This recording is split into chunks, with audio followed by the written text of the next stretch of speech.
এবার বিদেশি লিগে ডাক এলো বাংলাদেশি ব্যাটার সাইফ হাসানের। এশিয়া কাপ মাতানোর পরপরই বিদেশি ফ্রাঞ্চাইজির নজরে এলেন এই বাংলাদেশি ওপেনার।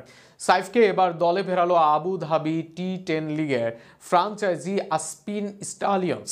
এর আগে এই আসরে দল পেয়েছিলেন আরেক বাংলাদেশি তারকা সাকিব আল হাসান। অপরদিকে একই আসরে ডাক পেয়েছেন আরেক বাংলাদেশি পেসার নাহিদ রানাও।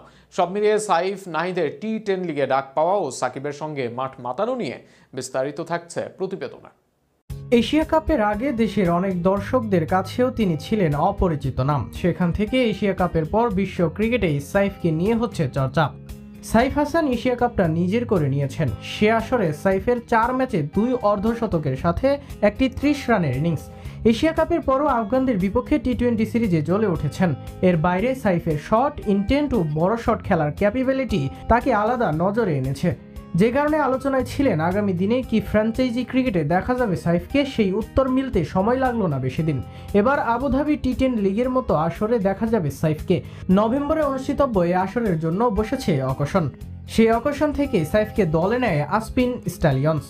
প্রথমবারের মতো আবুধাবি টি10-এ এসেছে এই ফ্র্যাঞ্চাইজিটি, আর এবারই তারা দলে ভিড়িয়েছে Sam Billings, Tymal Mills, Andre Fletcher, Avishka Fernando, Binura ফার্নান্দোদের। এবার তাদের সাথে নিলাম থেকে নেওয়া হয় সাইফ হাসানকে। এছাড়া ভারতীয় লেজেন্ডারি স্পিনার হরভজন সিং আছেন এই দলে। এছাড়া অকেশন থেকে সাইফ ছাড়াও উইন্ডিজের অলরাউন্ডার রাদারফোর্ডকে দলে নিয়েছে স্টাইলিয়ন্স।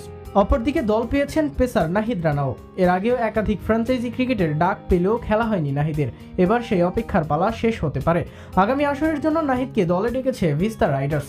অকাশন থেকে নাহিদ ছাড়াও লঙ্কান মাদুসাঙ্কা ও অস্ট্রেলিয়ান আন্দ্রে টাইকে দলে ফেরায় vista Riders. Faf du Plessis, Matthew ওয়েড, Bhanuka Rajapaksa, Dwayne Pretorius সহ একাধিক তারকাদের আগেই দলে ফেরায় দলটি। এছাড়াও অকাশনের আগেই এই লিগে জায়গা পেয়েছেন সাকিব আল হাসান। রয়্যাল চ্যাম্পস সাকিব ছাড়াও দলে নেয় Jason Roy, Angelo Mathews, Chris Jordan, Daniel স্যামসের মতো খেলোয়াড়দের। অকাশন থেকে ইসুরু উদানো ও ম্যাকমালানকেও দলে নেয় তারা। সব মিলিয়ে বড় সুযোগ সাইফ নাহিদের সামনে।